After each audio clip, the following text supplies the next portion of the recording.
Hi, it's Mrs. Hampson again. We're going to have another story time. And the book I've chosen today is one about a tiger.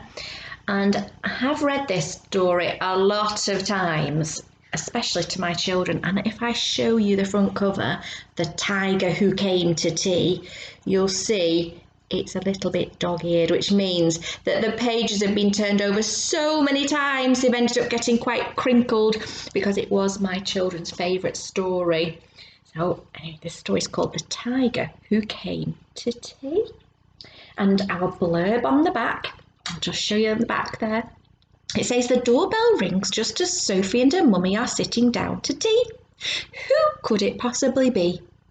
What they certainly don't expect to see at the door is a big, furry, stripy tiger.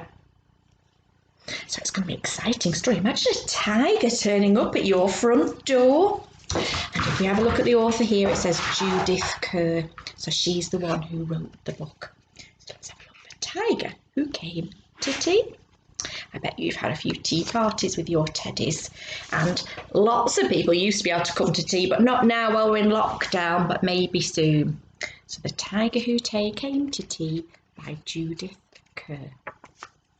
Okay. Oh gosh, it does look a very tatty story, doesn't it? But that just means it's very well loved, this story. Once there was a little girl called Sophie.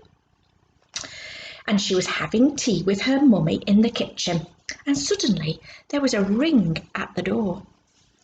Sophie's mum said, "I wonder who that could be.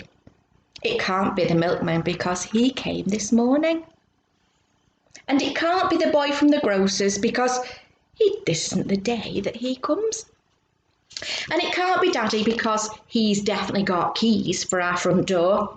We'd better open the door and see." Sophie opened the door and there was a big, furry, stripy tiger. The tiger said, "Excuse me, but I'm very hungry. Do you think I could have tea with you?" Sophie's mummy said, "Of course, come on in." So the tiger came into the kitchen and sat down at the kitchen table. Sophie's mummy said, "Would you like a sandwich?" But the tiger didn't just take one sandwich.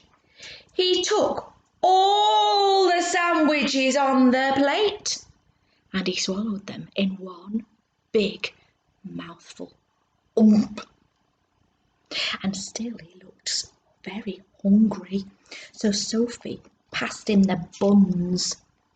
Oh, they look like they're chocolate buns, don't they?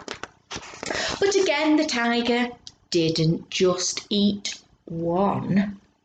He ate all the buns on the dish, and then he ate all the biscuits, and then all the cake. And then there was nothing left to eat on the table. So Sophie's mummy said, "Would you like a drink?" And the tiger drank all the milk in the milk jug and all the tea in the teapot. Then he looked round the kitchen to see what else he could find. He ate all the supper in the cooking saucepans, and even opened the fridge and ate all the food in the fridge. Then he went to the larder and ate all the packets and tins in the cupboard. Surely he must be very full now. He's eaten nearly all the food in the house. Then he drank all the milk and all the orange juice and even all Daddy's beer. Then he went to the tap and he drank all the water in the tap. Then he said, "Thank you for my nice tea. I think I'd better go now." And he went. Sophie's mummy said, I don't know what to do. I've nothing for supper. The tiger has eaten it all. And Sophie found she couldn't have her bath because the tiger had drunk all the water in the tap.